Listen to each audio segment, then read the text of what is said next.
Astaghfirullah. Bismillahirrahmanirrahim. Assalamualaikum warahmatullahi wabarakatuh. Alhamdulillah wassalatu wassalamu ala Rasulillah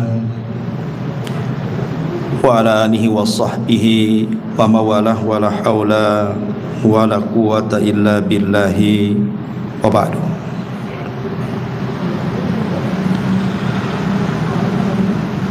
Alhamdulillah, di malam hari ini kembali kita bisa duduk untuk berthalabul ilmi, dan malam ini kita masih meneruskan tentang qasasul anbiya, kisah-kisah para nabi. Dan malam ini kita akan mengkisahkan ahsanul qasas, kisah terbaik dalam Al-Quran.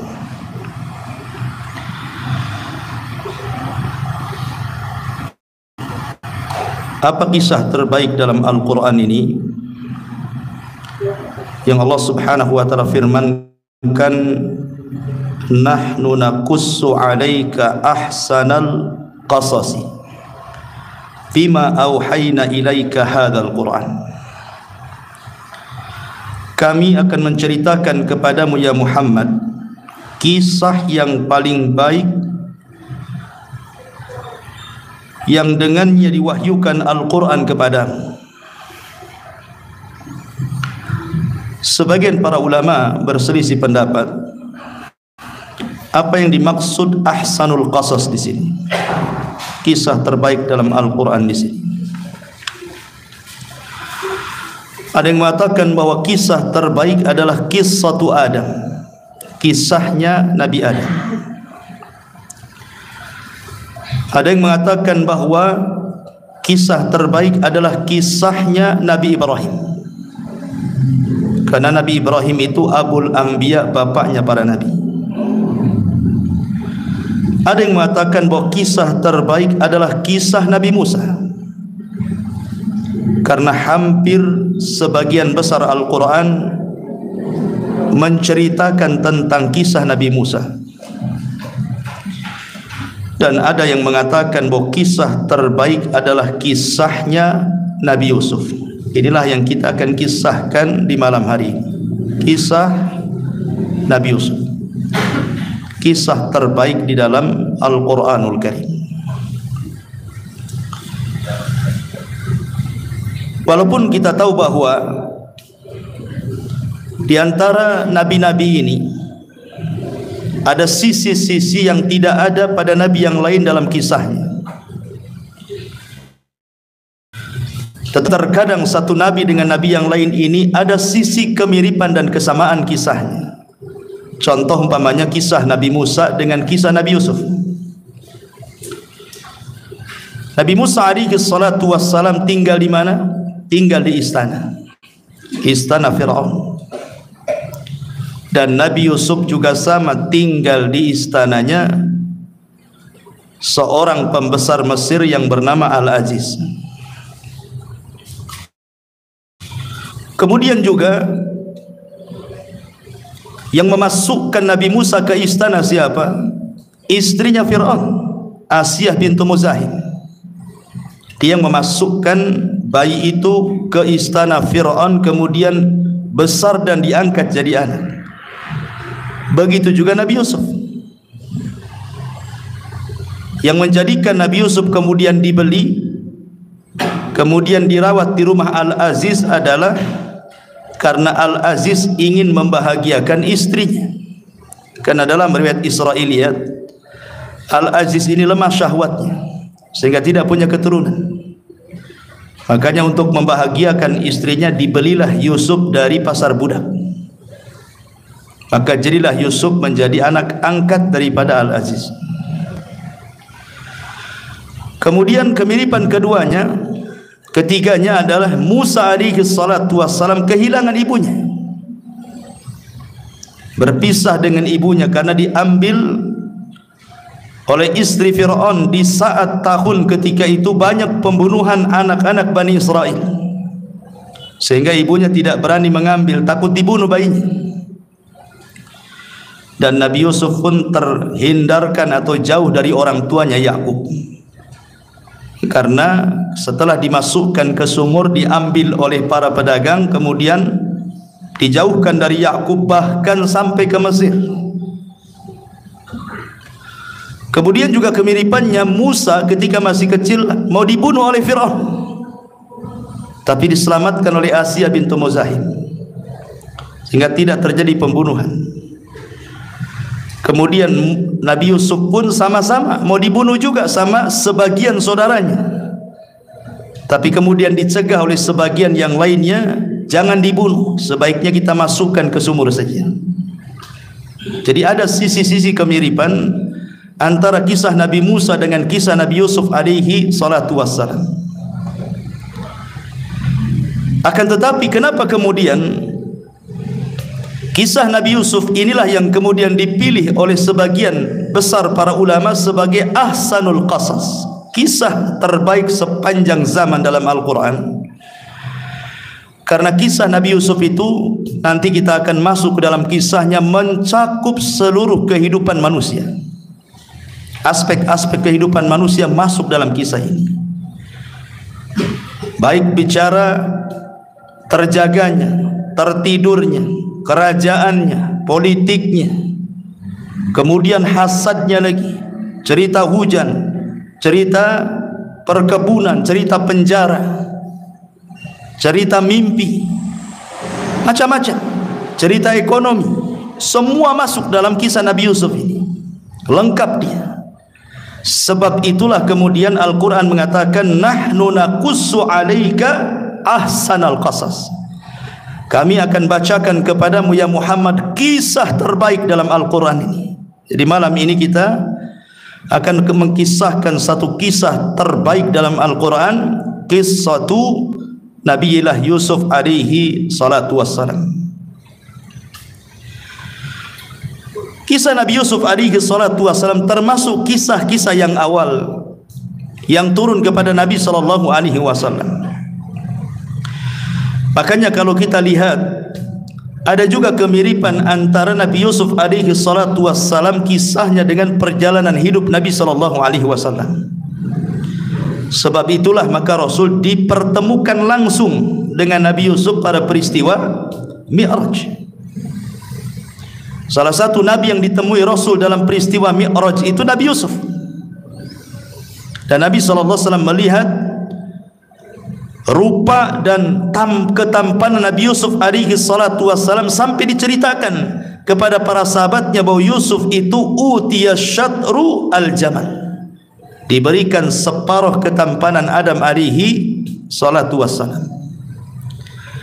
Ada juga yang mengatakan sebagian orang bahwa sebagaimana Yusuf diberikan ketampanan, separuh ketampanan Adam, Rasul pun sama sebenarnya, diberikan separuh ketampanan Adam. Tetapi bedanya, kalau Yusuf memfitnah para wanita, ketampanannya itu memfitnah para wanita. Nanti kita akan ceritakan bagaimana wanita-wanita mengiris-ngiris jari-jari mereka gara-gara melihat ketampanan Yusuf dan mengatakan, ma hadza basharan in hadza illa malakun karim. Ini bukan orang, ini malaikat katanya. Sehingga tanpa terasa tangan-tangan wanita itu diiris-iris karena khusyuknya melihat ketampanan Yusuf.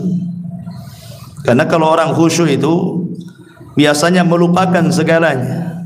Makanya Bilal ketika diazab oleh orang Quraisy, diikat di batu, kemudian disiksa habis-habisan, dan tidak berhenti yang mencambuk Bilal kecuali kelelahan. Sehingga ketika ditanya Bilal ini, bagaimana engkau bisa mampu kemudian merasakan azabnya orang-orang Quraisy itu ya Bilal? Apa kata Bilal? Qarantu mararatal azab bihalawatil iman. Karena aku berusaha untuk membandingkan panasnya azab dengan manisnya iman, dan manisnya iman mengalahkan pedihnya azab. Makanya aku tidak pernah merasakan azab itu. Aku hanya mengatakan ahadul ahad. Itulah orang khusyuk seperti itu. Dia akan lupa segalanya. Mungkin dalam kehidupan nyata, lihatlah anak kecil di depan PlayStation, khusyuk tuh. Dari pagi dia nongkrong depan PlayStation, enggak makan, enggak minum, enggak peduli perihnya badan itu. Karena khusyuk gitu ya. Coba kalau seandainya khusyuknya anak ketika nonton PlayStation, antum buat solat, apa enggak mantap itu ya. Ma'asyiral muslimin yang dimuliakan Allah Subhanahu wa ta'ala, di antara kemiripannya adalah kenapa Rasul dipertemukan oleh Allah dengan Nabi Yusuf. Apa hikmahnya? Kan para nabi banyak, kenapa mesti Nabi Yusuf yang diletakkan oleh Allah Subhanahu wa ta'ala di langit keberapa? Ketiga ya kalau tidak salah. Para ulama menjawab, sebagaimana Nabi Yusuf dihasadi oleh teman-temannya, oleh kawan-kawannya, oleh saudaranya, oleh saudara-saudara sebapaknya, maka Nabi SAW yang menghasadi dakwahnya pun keluarganya juga. Siapa? Abu Lahab, kaumnya, orang-orang Quraisy yang menghalang-halangi dakwah itu. Makanya kemudian Rasul banyak mengambil pelajaran dari kisah Nabi Yusuf. Salah satunya adalah ketika Fatu Mekah. Ketika Fatu Mekah, Nabi SAW berhasil mengepung Mekah kan, dan orang-orang Quraisy sudah kalah. Mereka tidak bisa apa-apa. Kalau Rasul membunuh mereka bisa saja. Tapi Nabi SAW teringat dengan perkataan Nabi Yusuf ketika memboyong keluarganya, kemudian dia melihat dengan matanya para saudara-saudaranya yang dulu pernah menyiksa dia sehingga memasukkan ke sumur. Apa kata Yusuf? La tasriba alaikumul yaum yaghfirullahu lakum wa huwa arhamur rahimin. Tidak ada celah bagi kalian, ku sudah maafkan kesalahan kalian, karena Allah zat yang maha penyayang di antara hamba-hambanya penyayang. Dan itu yang dilakukan Nabi. Dia memandang bagaimana orang-orang yang dulu menyiksa Bilal, menyiksa Umayyah, menyiksa para sahabatnya, mengusir dirinya, nampak oleh Nabi. Tapi Nabi SAW memaafkan mereka dan mengambil perkataan Nabi Yusuf, la tathriba alaikumul yaum. Kemudian Rasul mengatakan, idhabu fa antumut tulaqa, pergi kalian, kalian sudah kumaafkan. Artinya bahwa kisah-kisah dalam Al-Quran itu bukan hanya sekadar didengarkan dongengnya, tapi banyak ibrah, pelajaran yang kita bisa petik untuk diamalkan dalam kehidupan kita. Baik ma'asyiral muslimin yang dimuliakan Allah Azza wa Jalla, menariknya kisah Nabi Yusuf ini diawali dengan mimpi, tengah kisah pun mimpi, akhir kisah pun mimpi. Jadi kisahnya menarik. Diawali dengan mimpi, tengahnya mimpi, akhirnya mimpi. Makanya ahsanul qasas, ini kisah terbaik dalam Al-Quran. Banyak pelajaran yang kita akan petik. Baik ma'asyiral muslimin yang dimuliakan Allah Azza wa Jalla, ketika Nabi SAW ditanya tentang Nabi Yusuf alaihi salatu wassalam, ya Rasulullah, bagaimana menurutmu tentang Yusuf ibn Ya'qub? Maka Nabi SAW mengatakan, Al-Karimu ibnul Karimi ibnil Karimi ibnil Karim. Dia adalah yang mulia, anak dari orang mulia, anak dari orang mulia, anak dari orang mulia. Nabi, putra Nabi, kakeknya Nabi, buyutnya juga Nabi. Yusuf Nabi, ayahnya Ya'qub Nabi, kakeknya Ishak Nabi, buyutnya Ibrahim juga Nabi. Artinya secara nasab Nabi Yusuf itu semua nasab mulia, sama dengan Nabi SAW.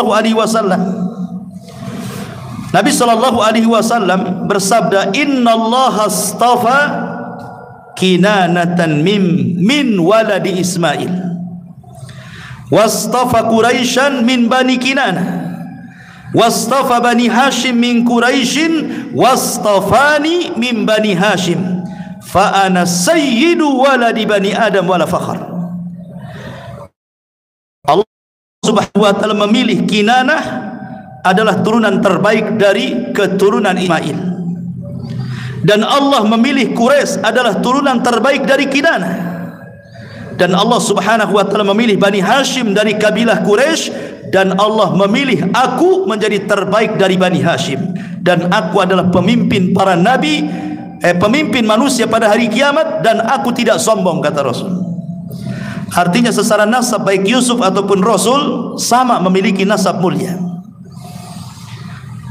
Jadi mulia secara nasab itu kemiripan antara Nabi Allah Yusuf dan juga Rasulullah Muhammad sallallahu alaihi wasallam. Kisah ini dimulai dari mimpi.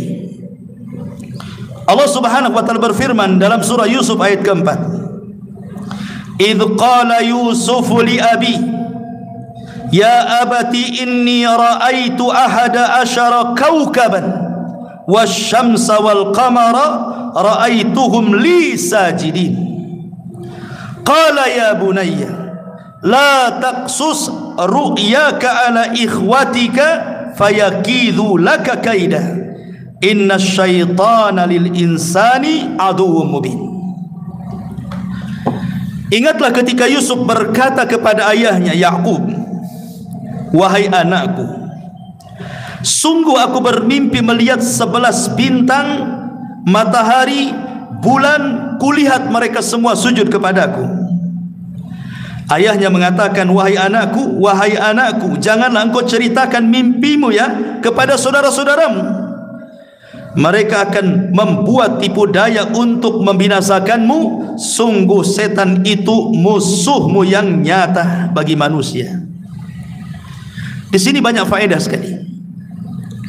Faedah yang pertama, ma'asyiral muslimin yang dimuliakan Allah Azza wa Jalla. Di sini perkataan Yakub dan perkataan Yusuf. Yusuf mengatakan kepada ayahnya, ya abati, wahai ayahanda. Kemudian Yakub berkata kepada anaknya, ya bunai, wahai putraku. Di sini ada dars pelajaran untuk sebuah keluarga. Sebaiknya seorang ayah walaupun dia yang memberi nama anaknya, jangan disebut nama anaknya. Sebutlah nama kasih sayang orang tua kepada anaknya, ya bunai, wahai anakku. Padahal Yakub tahu namanya Yusuf, tapi tidak dipanggil hei Yusuf, kan itu. Tapi panggilannya apa? Hei putraku. Yusuf juga sama. Dia tahu nama bapaknya Yakub, tapi tidak dipanggil hei Yakub, ya abati, wahai ayahandaku. Maka sebaiknya panggilan itu baik ayah ke anak atau anak ke ayah jangan menyebut nama. Dikhawatirkan masuk ukuk di situ. Durhaka seorang anak kepada ayah ketika memanggil nama. Ataupun ayah mengajari anak untuk durhaka, sebagaimana ayah memanggil nama, aku juga bisa memanggil nama ayah, kan itu. Maka biasakan panggilan itu dengan panggilan kasih sayang. Lihat Ibrahim, ayahnya jelas-jelas musyrik, pembuat patung, penjual patung, mengambil uang dari jualan patung, dia pula menyembah patung. Tetapi Ibrahim mengatakan kepadanya, ya abati lima ta'bud ma la yasma' wa la yubsir wa la yughni anka syai'a. Wahai ayahku, kenapa kau sembah Tuhan yang tidak bisa melihat, mendengar dan tidak bisa memberikan hajat kebutuhan? Ibrahim mengatakan ya abati, padahal bapaknya kafir. Ya, maka seburuk apapun, namanya kita ini punya anak-anak ini nakalnya luar biasa, kita punya sama anak, sebaiknya tetap panggilan sayang itu diberikan kepada anak. Ini pelajaran besar Quran yang mengajarkan. Apa banyak kemudian orang tua memanggil anaknya dengan sebutan langsung namanya, kan? Nah, sebaiknya kita rubah sekarang, panggilah dengan sebutan sayang. Kemudian yang kedua, hati-hati khususnya bagi yang berpoligami. Ini cerita yang berpoligami. Nabi Yakub alaihi salatu wassalam punya 4 wanita yang sudah saya ceritakan kisahnya kepada anda. 2 sah, 2 budak, dan 4-empatnya wanita ini semua punya turunan. Anak Yakub yang 12 yang kemudian menjadi bapak-bapak Bani Israel setelahnya. Karena Bani Israel terlahir dari 12 putra Yakub ini. Lah ketika salah satu wanita yang dicintai Yakub namanya Rahil meninggal dunia setelah melahirkan Yusuf, dan setelah melahirkan adiknya yang bernama Binyamin, meninggal Rahil ini. Ini wanita yang dicintai Yakub. Yakub ini akhirnya melihat karena Yusuf masih kecil, adiknya pun masih kecil. Akhirnya kemudian Yakub memposisikan bukan seperti bapak saja, dia pun memposisikan seperti ibu, lebih sayang kepada Binyamin dan juga Yusuf dibandingkan anak-anak yang lainnya. Karena ibunya meninggal. Lain dengan anak-anak lain kan, masih hidup ibunya. Dari sinilah timbul hasad istri-istri lainnya. Akhirnya ngomong sama anak-anaknya, lihat, kamu yang kakak-kakaknya Yusuf, kamu yang disuruh Yakub ngambil ini, kalian pergi, ngambil itu, kalian pergi, kalian suruh sini mau saja. Yusuf enak kali di rumah ayahnya. Mulai dihasut sama istrinya, anak-anak. Timbullah hasad anak-anaknya Yakub yang lainnya kepada Yusuf. Kenapa? Karena Yakub melebihi kasih sayangnya kepada Binyamin. Wajar, bukan berarti tidak adil Yakub, karena memang ibunya sudah meninggal. Sementara kemudian ibu tiri, ibu yang lainnya, anggaplah ibu tirinya, tentu akan tidak lebih menyayangi dibandingkan anak sendiri kan. Makanya ada istilah ibu tiri, ya, biasanya bermasalah kan gitu dengan anak tirinya gitu. Makanya Yakub memberikan perhatian. Akhirnya hasad, timbul hasad tuh. Ya. Sebenarnya kasih sayang itu tidak bisa diadilkan. Bagaimanapun yang namanya cinta dalam hati itu tidak bisa diadilkan. Gimana caranya adil dalam kecintaan? Nabi loh tidak adil dalam kecintaan. Cintai Aisyah daripada istri-istri yang lainnya kan. Sampai-sampai kemudian istri-istri yang lainnya mengutus Fatimah dan mengatakan, Fatimah ngomonglah sama ayahmu tuh. Karena kalau Rasul berada di rumah Aisyah, banyak sahabat yang ngasih hadiah. Kalau sedang berada di istri-istri yang lain, tak ada pula orang ngasih hadiah. Cemburu istri-istrinya Nabi. Makanya ngomong sama Fatimah, ngomonglah sama bapakmu tuh. Kalau seandainya berada di istri-istri yang lainnya, suruhlah sahabat pun ngasih hadiah sama dia, biar nampak adil gitu kan.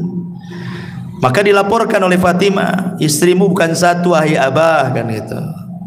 Kenapa kau lebih mencintai Aisyah dibandingkan yang lain? Nabi mengatakan, wahai Fatimah, aku ini ayahmu, ya engkau ayahku. Kau cinta ayahmu, ya aku cinta ayahku. Maka kalau kau cinta ayahmu, cintai juga yang dicintai ayahmu. Selesai.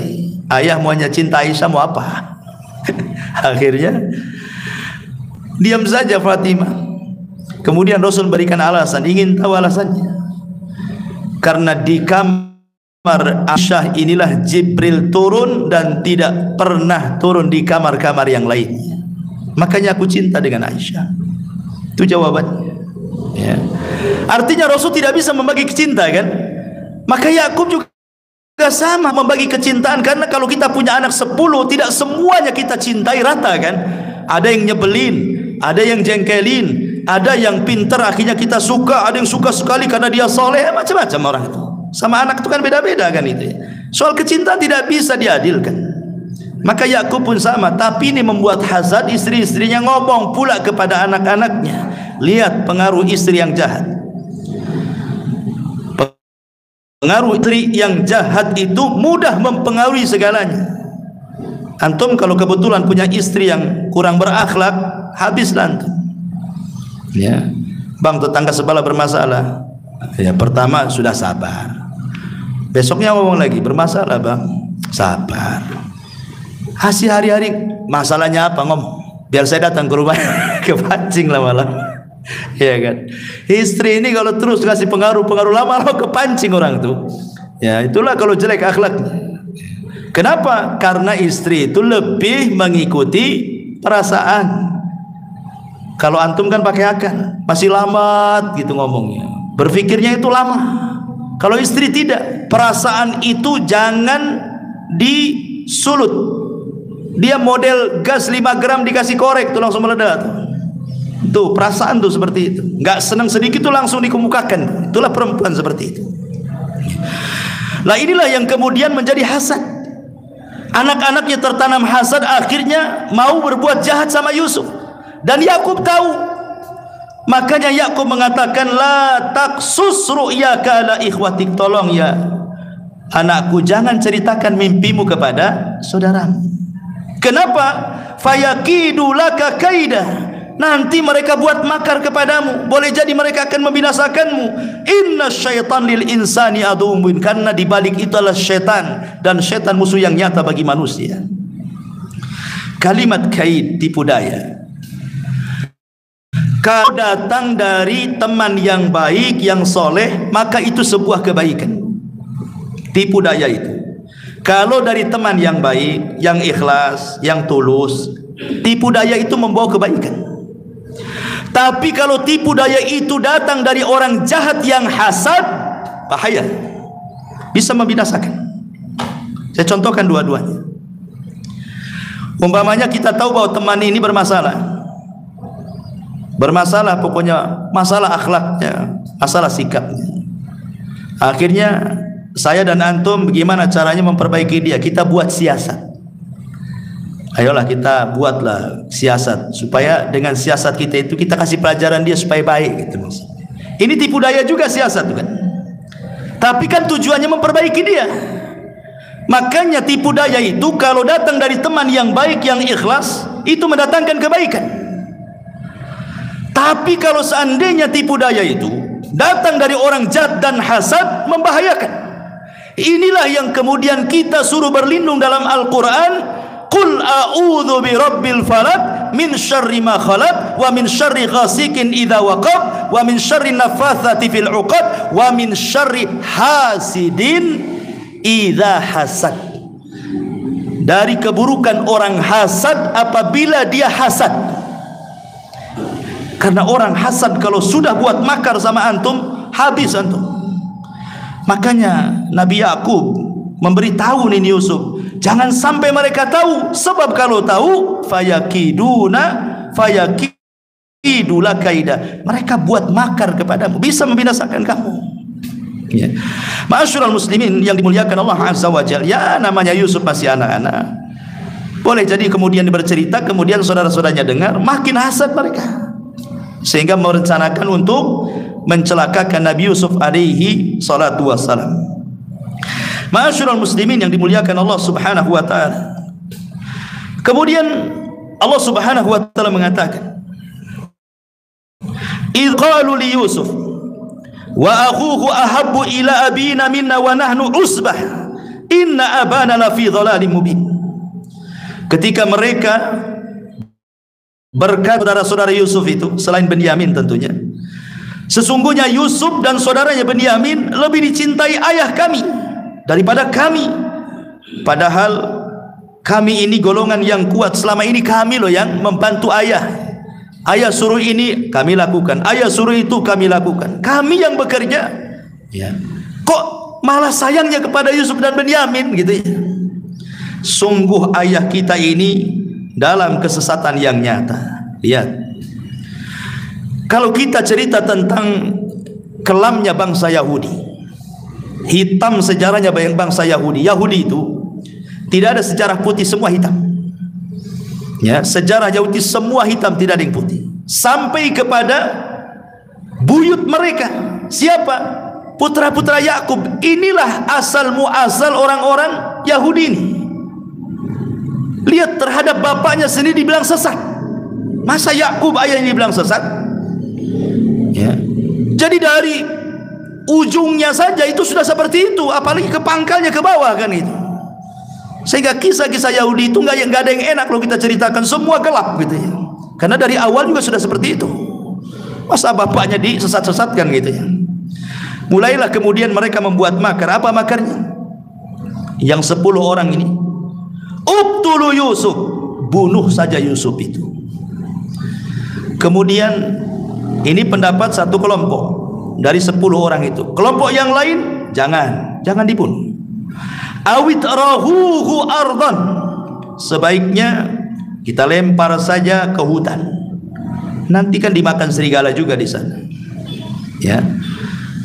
Ya, jadi awit ruhuhu ardan yakhlu lakum wajhu abikum wa takunu min ba'di qauman salihin.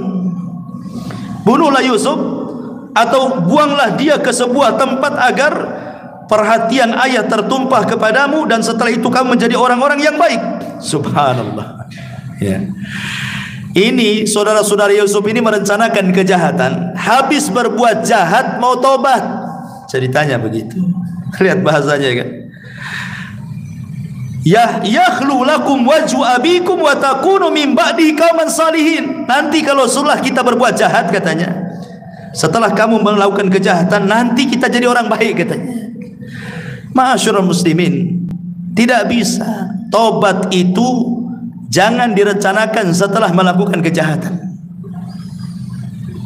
Ayo kita maling yuk malam ini, besok kita tobat, kita tahajud. Tidak bisa. Banyak orang yang berangan-angan ingin tobat, ikhwan, tidak pun kesampaian tobat itu.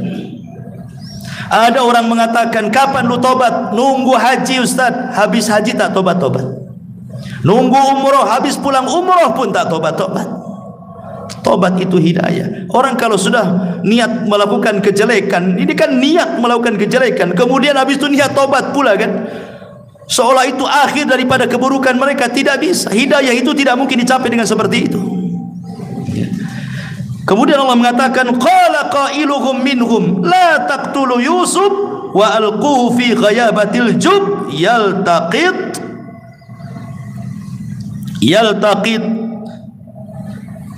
yaltaqithu ba'dus sayyarati in kuntum fa'ilin.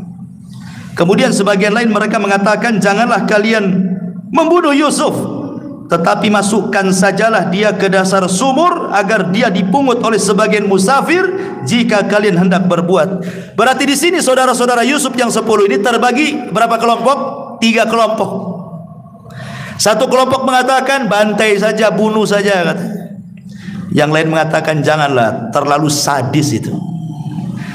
Gimana kalau kita lempar saja ke tengah padang pasir, ke tengah hutan biar dimakan serigala? Sama juga kalian bunuh itu namanya katanya. Ini kan lebih ringan. Jangan dibunuh.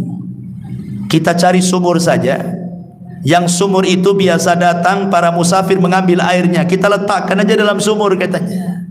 Ini pun sebenarnya membunuh juga kan begitu kan, tapi ada kemungkinan hidup gitu maksudnya. Dari sini diambil kaidah ikhwatu fiddin, kalau kita menghadapi perkara semuanya buruk, apa kata ulama usul? Idza ta'addada adadul mafasid yurtakabu adna minal mafasid. Apabila kita dihadapkan dengan banyak keburukan, sementara kita harus melakukan salah satunya dan tidak mungkin tidak kecuali harus melakukannya, maka pilihlah yang paling rendah kerusakannya. Pilih yang paling rendah kerusakannya. Ada 3. Disediakan khamar, disediakan pisau, disediakan perempuan.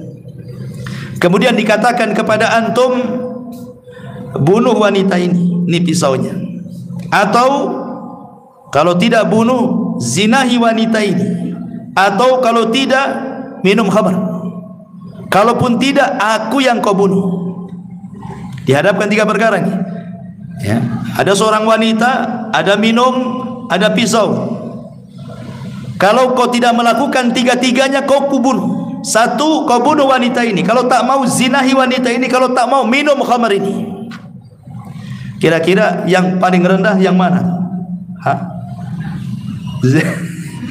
Khamar.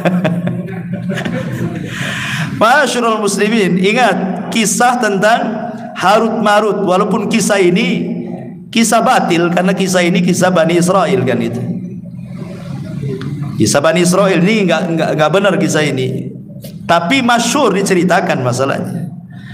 Tapi antum jangan percaya kan ini kita kisah batil. Kita ambil saja percontohan ini. Jadi malaikat di langit ketika melihat Adam bermaksiat kan itu, maka malaikat protes. Akhirnya Allah mengatakan, sebenarnya kalau engkau pun diberikan nafsu seperti Adam, kurang lebih juga itu. Kata malaikat, coba saja berikan nafsu, kami akan tetap beribadah katanya. Akhirnya dipilih malaikat, terpilihlah Harut dan Marut, diberi nafsu seperti Adam, turun ke bumi. Akhirnya kemudian dihadapkan dengan wanita cantik, tergoda pula dia wanita cantik, tergoda dengan wanita cantik. Akhirnya kemudian wanita ini mengajak berzina, diajak berzina, tapi wanita tak mau. Kalau kau hendak berzina dengan harus menyekutukan Allah. Oh, tidak mungkin kami malaikat menyekutukan Allah, yang lain sajalah katanya. Oh, kalau begitu ini ada bayi, bunuh dia. Oh, tidak bisa malaikat bunuh-bunuh. Oh, kalau begitu ini ada khamar, minumlah. Pikirnya khamar paling rendah, diminumlah khamar itu. Habis minum khamar, apa yang terjadi? Dibunuhlah bayi itu. Habis bunuh bayi, dizinahi pula wanita itu. Orang mabok, ikhwan. Orang mabok, makanya Rasul mengatakan mabok itu adalah umul khaba'ith. Rajanya dari setiap keburukan itulah mabok. Induk daripada setiap keresahan, kesusahan, kejahatan itulah khamar. Artinya bahwa kalau seandainya kita suruh pilih 3 perkara, kalau tidak kita dibunuh, ya paling tinggi berzina. Ya, sebab kalau membunuh menghilangkan nyawa, kalau mabuk nanti berzina dibunuh pula kan gitu. Artinya kalau kita dihadapi seperti ya, kalau tidak bisa 3-tiganya ya jangan kan. Kalau bisa menghindari. Ini kan ceritanya kalau engkau tidak melakukan, engkau yang dibunuh masalahnya kan, mengancam jiwa nih.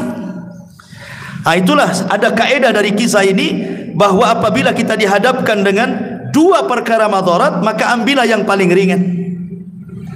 Atau dalam kalimat usul itu akhaffu dararaini, ambil yang paling ringan madaratnya. Antum diundang ke acara, ada syiriknya di situ, ada bid'ahnya di situ. Kalau tidak datang tak enak pula. Kata keluarga kamu, kalau tidak datang putuslah silaturahim. Oh, diputus silaturahim. Akhirnya antum pikir, wah harus buat makar nih. Caranya apa? Ya sudahlah, buat alasan. Buat alasan berdusta, dibilang sibuk, padahal dusta. Dusta dosa enggak? Dosa. Hadir di acara syirik dosa, lebih besar dosanya. Ya sudahlah, dusta saja. Kan gitu ya. Itu namanya mengambil yang paling ringan kan itu. Supaya tidak terputus silaturahimnya, tapi juga menghindar dari dosa yang lebih besar gitu maksudnya. Nah, itu sama dengan kalimat akhafu dhararaini, mengambil yang lebih ringan madaratnya. Kembali ke kisah. Kemudian ketika betul-betul Nabi Yusuf alaihi salatu wassalam sudah direncanakan tuh, mulailah mereka minta izin kepada ayahnya dan mengatakan, ya abana malaka la ta'manna ala Yusuf wa inna lahu lanasihun. Wahai ayahku, Yusuf kan dah lama sama kamu, kasihlah main-main sama kami, katanya. Wahai ayahku, sesungguhnya kamu harus percaya kepada kami. Kami akan menjadi pengaman bagi Nabi Yusuf, katanya. Dan bagi Yusuf, padahal sesungguhnya kami adalah orang-orang yang menginginkan kebaikan. Kami ini nasihin, orang yang memberikan nasihat. Lihat iblis ketika memberikan waswas kepada Adam. Kurang lebih juga nih di sini. Iblis mengatakan kepada Adam apa? Wa inna lanasihun, kami adalah pemberi nasihat. Sebenarnya kalau kau makan buah itu, wahai Adam, Allah itu nanti jadikan kau malaikat atau kau kekal di sorga. Kata iblis tuh, sok pemberi nasihat. Saudara-saudara Nabi Yusuf juga sama tuh. Makanya hati-hati kalau ada orang hasad datang kepada anda memberikan nasihat, jangan didengar nasihatnya. Hakikatnya nasihat orang hasad itu menjerumuskan anda. Kalau ada orang hasad pura-pura memberikan nasihat, jangan didengar nasihatnya. Karena orang hasad itu tidak ada yang baik, ikhwan. Dia sedang cari makar. Ya. Lihat iblis kan, hasad kepada Adam, nasihati, malah menjerumuskan Adam, diusir pula dari sorga. Sama juga di sini. Seolah-olah pemberi nasihat di hadapan bapaknya, padahal ingin membunuh Nabi Yusuf ceritanya. Tapi kemudian mereka meyakinkan, kalah pula Nabi Yakub. Ya sudahlah, tapi hati-hati, jaga Yusuf dan Benyamin. Akhirnya dibawalah Yusuf. Lah, sebagian ulama tafsir mengatakan Ketika Yusuf sudah jauh dan sudah berada di tempat yang sangat terpencil, Nabi Yakub tidak tahu. Dialog tadi itu, yang 3 pendapat itu betul-betul diperdengarkan kepada Yusuf. Jadi Yusuf dengar tuh bahwa dia akan dibunuh, bahwa dia akan dilempar ke hutan biar dimakan serigala, bahwa dia akan dimasukkan ke sumur. Dia dengar. Zalimnya ikhwan. Gimana anak yang ketika itu Yusuf ada yang mengatakan usianya 10 tahun, ketakutanlah Nabi Yusuf. Ya. Tapi akhirnya kemudian ketika mereka memilih yang paling ringan, dimasukkan, cari sumur yang biasa di situ orang lalu lalang gitu ya. Dimasukkan pula ke sumur itu. Ingat, sumur yang digunakan untuk memasukkan Yusuf ketika itu Allah membahasakan ghayabatil jub. Kalimat ghayabah itu, ghayab itu artinya gaib. Gaib itu artinya tidak tahu perkara gaib kan gitu ya. Allah membahasakan sumur itu dengan ghayabah. Saking dalamnya, saking gelapnya, saking dalamnya luar biasa itu, mengistilahkan dengan ghayab. Bukan 10 meter, 15 meter, tidak sumurnya. Saking dalamnya, entah berapa meter. Sehingga Allah membahasakan ghayabah.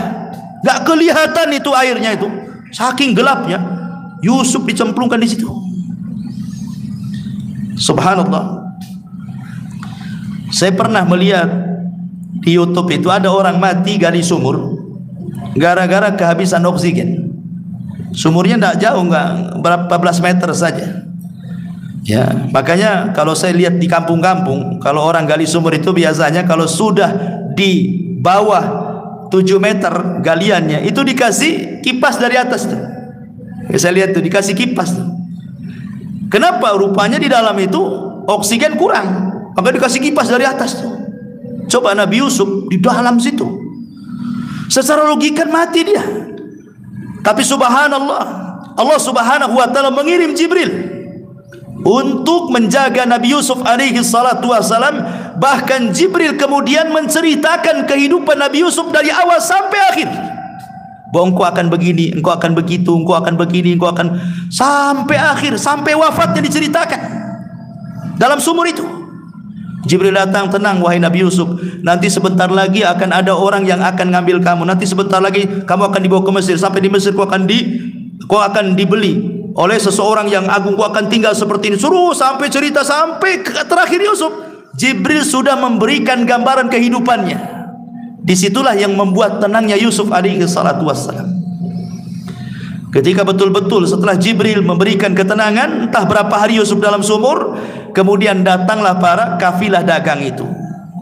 Makanya Allah subhanahu wa ta'ala melanjutkan firman-Nya, وَجَاءَتْ سَيَّارَةٌ فَأَرْسَلُوا وَارِدَهُمْ فَأَدْلَى دَلْوَهُ قَالَ يَا بُشْرَ هَذَا غُلَامٌ وَأَسَرُّهُ بِضَاعَةً وَاللَّهُ عَلِيمٌ بِمَا يَعْمَلُونَ. Saya singkat-singkat saja ceritanya, sebab kalau kita rinci gitu ya, kemudian saudaranya pulang bawa baju penuh dengan lumuran darah dari kambing, kemudian dibilang darahnya Yusuf, bohong mereka kan, nanti terlalu lama kisahnya. Kita ambil kisah-kisah yang menariknya saja.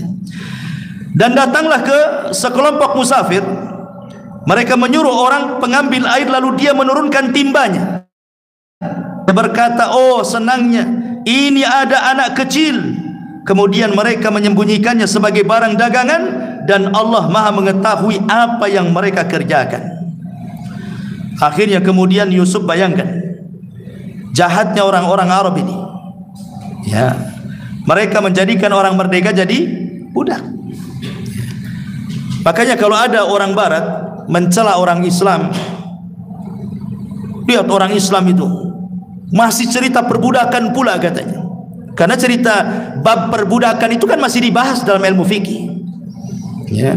Seolah-olah kemudian Islam itu erat kaitan dengan perbudakan, sampai dibahas masalah hukum-hukum perbudakan.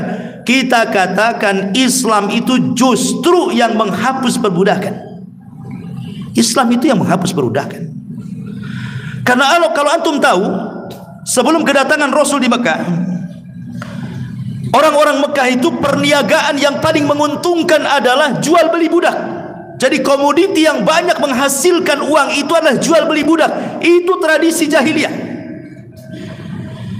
Jadi mereka, komoditi yang bisa menghasilkan uang banyak itu yaitu bisnis budak. Itu sebelum Rasul datang. Sampai akhirnya sebagian mereka terkadang menculik orang merdeka, kemudian dijadikan budak, kemudian dijual. Itu tradisinya orang-orang Arab seperti Nabi Yusuf ini.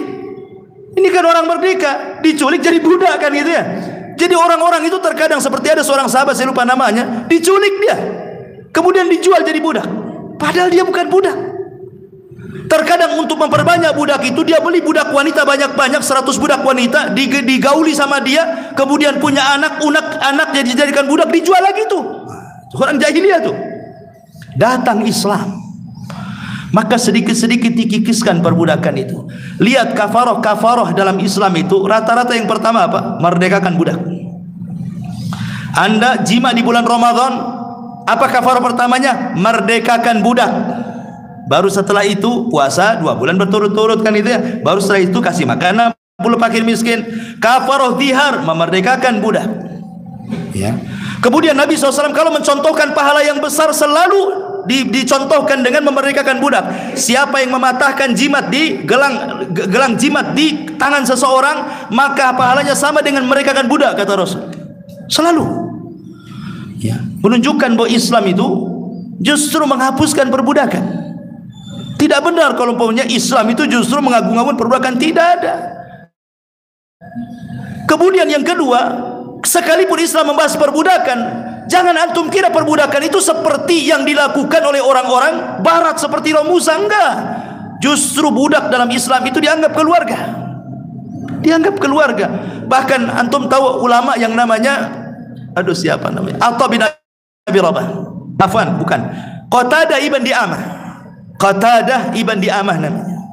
Kalau antum baca kitab tafsir Ibnu Katsir, Tabari, macam-macam lah, selalu dikatakan berkata Imam Qatadah, berkata Imam Qatadah. Antum tahu Imam Qatadah? Dulunya budak. Ketika dimerdekakan, tuannya menangis, dia tidak mau. Alasannya apa?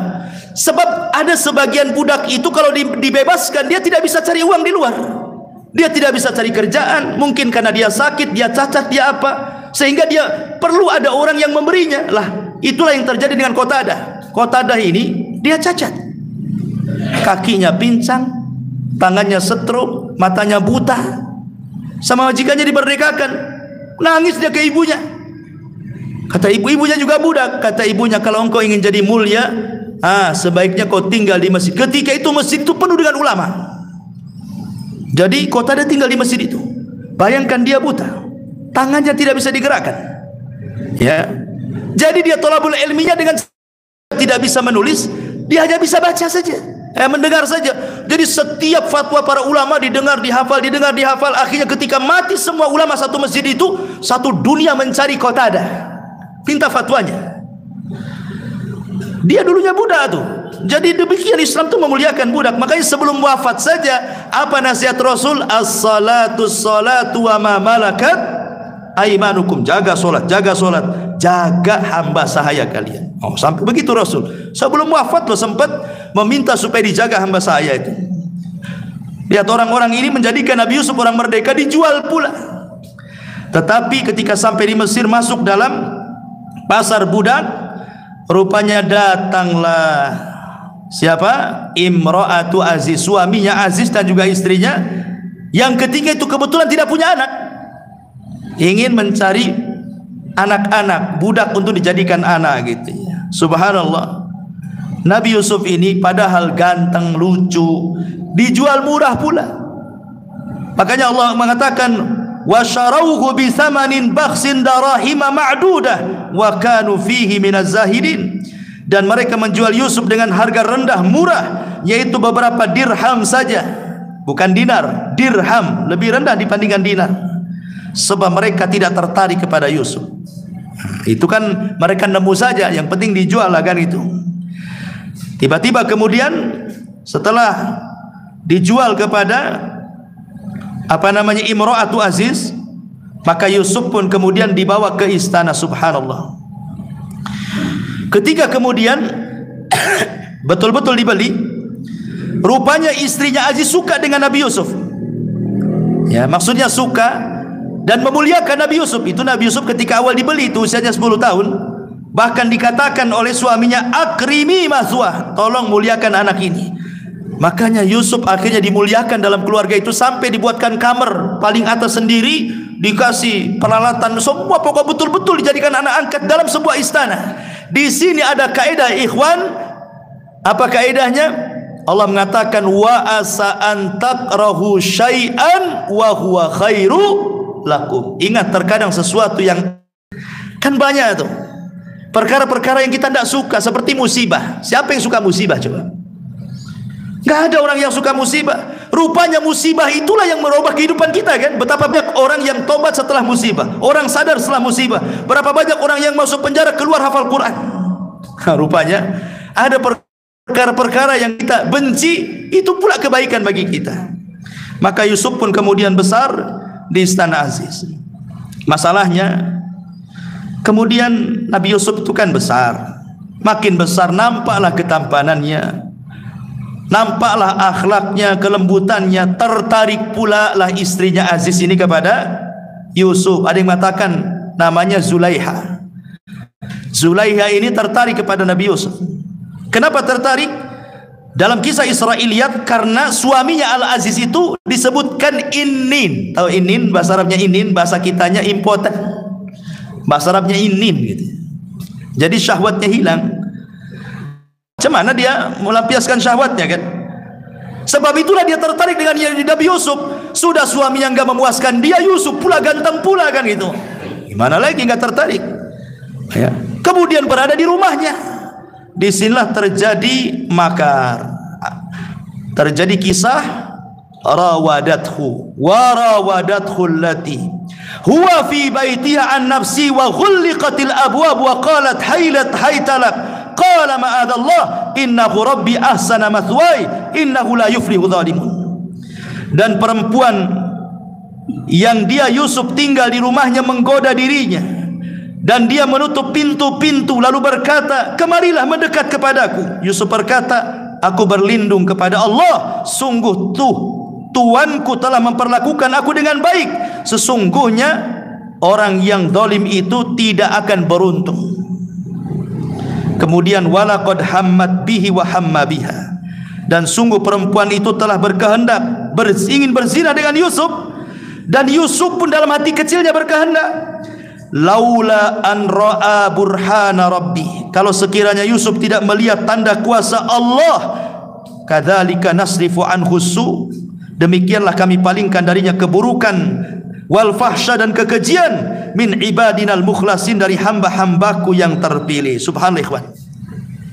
Ini fitnah. Rasul mengatakan fitnah yang paling besar itu adalah wanita. Karena hancurnya para tokoh-tokoh Bani Israel itu karena perempuan. Ya, ingat kisah siapa? Jurayj terfitnah dengan perempuan kan itu. Walaupun kemudian Jurayj berhasil, tapi kan yang memfitnah dengan cara mendatangkan perempuan. Dan banyak lagi kisah-kisah Bani Israel dan umat kita juga banyak yang kemudian terfitnah dengan perempuan. Kisahnya begini. Jadi Nabi Yusuf ini sudah besar, Zulaiha tertarik. Karena tertariknya dia ingin ngajak zina. Semua sudah ditutup, ya. Tidak ada satupun jendela, tidak ada satupun pintu yang terbuka.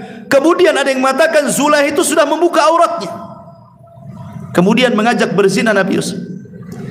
Logika ikhwan, Nabi Yusuf ini masih muda, artinya syahwatnya masih kencang.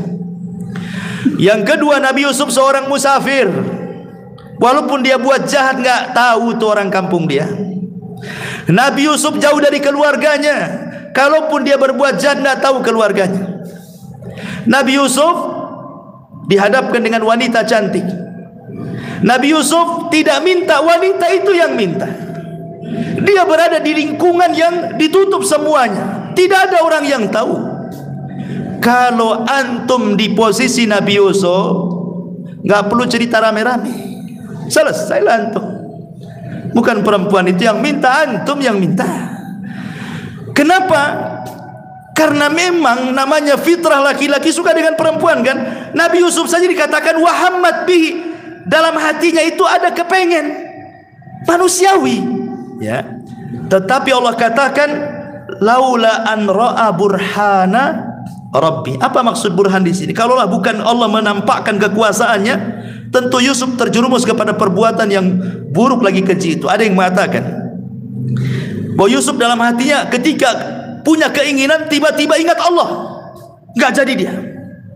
Makanya dalam Islam Nabi SAW mengatakan 7 orang yang akan mendapatkan naungan arsy di hari yang tidak ada naungan kecuali dengan arsy. Apa kata Rasul salah satunya? Wa rajulun da'athu imra'atun dzata mansabin wa jamalin faqala inni akhafullah. Seorang laki-laki yang diajak berzina oleh wanita yang cantik penuh dengan kehormatan dan kemuliaan, tapi dia menolak dan mengatakan tidak, aku takut kepada Allah. Jadi Nabi Yusuf teringat Allah, nggak jadi. Ini satu pendapat. Pendapat yang lain, Nabi Yusuf melihat patung yang suka disembah Bani Israel, orang-orang Mesir. Jadi ketika dilihat patung, malu dia dengan patung. Dia ambil kain ditutupi patungnya, kemudian dia menghindar dari Zulaiha. Maknanya apa? Dalam hati Nabi Yusuf, patung ini tidak bicara, tidak bisa melihat, tidak bisa mendengar, tapi Yusuf malu. Kalau patung itu melihatnya, maka ditutup. Kalau kemudian dia malu dengan patung itu, bagaimana dengan Allah, Rabb yang disembahnya? Makanya dia pergi meninggalkan Zulaiha, mencari tempat keluar dari ruangan itu. Ada yang mengatakan maksudnya burhan di sini, dia teringat ayahnya Yakub, ya, sehingga tidak jadi, tidak mau. Tapi pendapat yang kuat, dia teringat dengan perkataan Jibril ketika dalam sumur, bahwa engkau akan digoda oleh seorang wanita, maka jagalah kehormatan. Ingat perkataan Jibril, dia akhirnya tidak mau. Ya, dan ini yang paling adhar, wallahu a'lam. Ketika dia lari ke pintu, masya Allah, Allah takdirkan yang pegang kunci kan cuma 2, Zulaiha dan suaminya. Ketika dia lari ke pintu, ditarik sama Zulaiha, pakaian Yusuf ini robeklah sampai ke bawah di belakangnya. Kemudian bertepatan itu terbuka pula pintunya, rupanya ada suaminya Al-Aziz. Kaget nggak kepalang suaminya, ya. Ada apa ini ribut-ribut kan itu. Kemudian Zulaiha mulai memfitnah Nabi Yusuf. Qala wa qaddat qamisahu min duburin wa alfaya sayyidaha ladal bab. Qalat ma jazaa'u man arada bi ahlika su'an illa an yusjana wa adzabun alim. Lihat, istrinya Zulaiha mengatakan kepada suaminya ketika nampak di pintu, "Bang," mungkin bahasa saya, "Bang, dia sudah melecehkan saya. Kira-kira balasan seorang budak yang melecehkan tuannya apa kalau kecuali di penjara?" Jadi dia yang ngomong dulu sama suaminya. Padahal dia yang hendak mengajak berzina Yusuf, ketika datang suaminya cari alasan tuh, "Bang, dia kurang ajar sama saya, Bang, penjarakan saja," kan gitu maksudnya, biar nggak ketahuan boroknya. Maka Yusuf berusaha untuk berdalil. Qala hiya rawadatni an nafsi wa syahida syahidun min ahli in kana qamisu quddat min kubulin fasadaqat wa huwa minal kadhibin wa in kana qamisuhu quddat min duburin fakadzabat wa huwa minas sadiqin. Kata Nabi Yusuf, ya, dia yang awal menggoda saya, bukan saya. Dia awal lah. Ketika itu ada jariyah, ada budak bawa bayi belum bisa bicara, bayi. Nabi Yusuf entah kemudian mengatakan, "Ini saksinya." Ditunjuk sama bayi, "Ini saksinya," katanya. Subhanallah, Allah buat keajaiban, bayi itu bisa bicara. Apa bicaranya? Kata bayi ini, "Lihat qara'in." Dan ini kalau antum membahas hadis al-bayyi wal yaminu ala man angkar, bahwa bukti itu harus didatangkan kepada penuduh dan sumpah itu diberikan kepada yang tertuduh, ya. Salah satu bukti itu macam-macam kan, bisa mendatangkan saksi, bisa pengakuan gitu ya, bisa mendatangkan barang bukti, atau dalam bentuk qarinah, dalam bentuk perkara-perkara yang lain yang menunjukkan bahwa dia itu memang benar. Salah satunya kisah Nabi Yusuf ini. Salah satu bukti tidak bersalahnya Yusuf ada dalam kisah ini. Bayi itu bicara. Sekarang lihat saja, kalau yang robek depan sini pakaian Yusuf dari depan, berarti Yusuf yang dusta, wanita itu yang benar. Tapi kalau yang robek belakang, berarti Yusuf yang benar, wanita itu yang berdusta. Dari situ Al-Aziz paham, sebenarnya Al-Aziz paham ini ulah istrinya. Karena memang selama ini juga Aziz paham dia sendiri tidak bisa memuaskan istrinya kan. Jadi wajarlah kalau istrinya suka dengan budaknya itu ya. Makanya subhanallah, lihat nasihatnya Al-Aziz suaminya Zulaiha ini. Kata suaminya, Yusuf, a'rid an hadha wastaghfir li dzambik innaka kunti minal khatiin. Wah Yusuf, untuk engkau nyingkir kau, jangan dekat-dekat lagi dengan istriku ya. Dan untuk engkau wahai istriku, istaghfir li dzambik, minta ampun kepada Allah, karena engkau yang salah. Apa? Ini namanya suami-suami takut istri namanya, ya kan? Ini sikap Al-Aziz ini menunjukkan suami takut istri. Antum jangan seperti itu, ingku cuma disuruh begitu selesai urusan. Bayangkan, ini bahaya kalau seandainya seorang pemimpin sebuah urusan di rumah saja dia kalah dengan istrinya, bisa jadi kemudian yang diurus itu semua kebijakan istrinya tuh. Ya, maka jangan cari istri itu yang ikut campur urusan luar. Kalau urusan dalam dicampur, pasti urusan luar kena campur juga tuh. Imro'atu Aziz loh, Zulaiha jelas-jelas salah, harusnya kan dihukum sama dia supaya dia jerah tobat kan itu. Tapi tidak juga. Subhanallah, Allah takdirkan kasusnya Zulaiha ini tersebar kemana? Ke emak-emak pejabat, entah dari mana ceritanya. Ada 40 istri-istri pejabat dengar pula ini kisah ini. Mana marwahnya gitu bahasanya. Biasalah kan gosip wanita-wanita kan, emak-emak pejabat kan gitu tuh. Kalau udah kumpul itu kan udah apa yang dibicarakan ya pasti ghibah kan itu. Apalagi kasusnya menyebar. Nasib baik di zaman itu belum ada YouTube, Instagram, Facebook kan gitu. Sebab itu viral lah kan itu. Ini aja viral di tengah-tengah mama pejabat ini. Sehingga kemudian sebagian mereka mengatakan, wa qala niswatun fil madinati imra'atu aziz turawidu fataha an nafsi qad syaghafaha hubba inna lanaraha fi dhalalim mubin. Apa kata wanita-wanita itu? Dan wanita-wanita di kota Madinah berkata, istri Al-Aziz menggoda dan merayu budaknya untuk menundukkan kepada dirinya pelayannya. Benar-benar dia wanita pecundang dan sesat yang nyata kan. Dilecehkan sama istri-istrinya, pejabat-pejabat yang lain. Kata wanita Aziz, aku akan buat makar. Belum tahu saja itu siapa Yusuf katanya. Ya, nggak apa-apa, kalian gosipin saya nggak apa-apa. Ya, hebohlah kalian katanya. Silakan. Tapi aku akan buat makar kepada kalian. Satu hari istrinya Aziz, Zulaiha ini membuat acara makan-makan. Akhirnya di acara makan-makan itu disediakan banyak buah-buahan di situ. Disediakan pisau, pokoknya yang disediakan pisau yang buah-buahan yang harus dikupas dengan pisau. Jadi setiap piring ada pisaunya, buah-buahan, pisau buah-buahan. Diundanglah yang ngerumpi-ngerumpi 40 para istri pejabat itu. Makan di rumah ayo katanya. Datanglah istri-istri pejabat tuh. Ketika mereka sudah pegang buah, tangan kirinya, tangan kanannya pegang pisau katanya. Apa yang terjadi? Kata Zulaiha, Yusuf, ya, keluar engkau. Keluar engkau wahai Yusuf. Lihat, akhirnya keluarlah Nabi Yusuf.